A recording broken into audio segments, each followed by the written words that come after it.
Hi అండి. ఇప్పుడు వచ్చేసి హ్యాండ్స్కి చంక పిలకలు ఎలా అటాచ్ చేసుకోవాలి, హ్యాండ్ నీట్గా ఎలా రెడీ చేసి పెట్టుకోవాలి షోల్డర్కి అటాచ్ చేయకముందు అని చూపిస్తానండి. కటింగ్లోనే ఈ ముక్కలు అనేవి నేను కట్ చేసుకుంటానండి బ్లౌజ్ కట్ చేసేటప్పుడు. ఇప్పుడు వచ్చేసి ఒక్కొక్క ముక్క ఇలా పెట్టేసి మనమైతే అటాచ్ చేసేసేయాలండి. అలా చేసిన తర్వాత మలిపేసి మళ్ళీ ఒక కుట్టు వేయాలి. ఇక్కడ కింద మనకి క్లాత్ కనిపిస్తుంది కదా, అక్కడ వరకు మనకి ఎంత ఖర్చులకు కావాలనో అంత ఉంచేసుకొని కట్ చేసేసుకోవాలండి.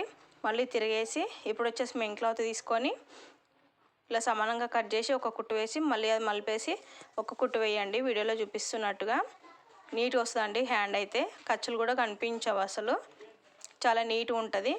ఇప్పుడు మిగిలిన క్లాత్ అంతా వేస్ట్ క్లాత్ అంతా కట్ చేసేసుకోవాలి. ఇలా కుట్టు వేసేస్తే కదలకుండా ఉంటుంది కదా. ఇప్పుడు ఇలా కట్ చేసేసుకొని రెడీ అయితే పెట్టేసుకోవాలండి. హ్యాండ్ అయితే భలే నీట్గా వస్తుందండి. నచ్చితే కనుక లైక్ చేయండి, షేర్ చేయండి, ఛానల్ని సబ్స్క్రైబ్ చేసుకోండి friends. Thank you for watching అండి. ఇలా 2 హ్యాండ్స్ అయితే రెడీ చేసి పెట్టేసుకున్నానండి నేను.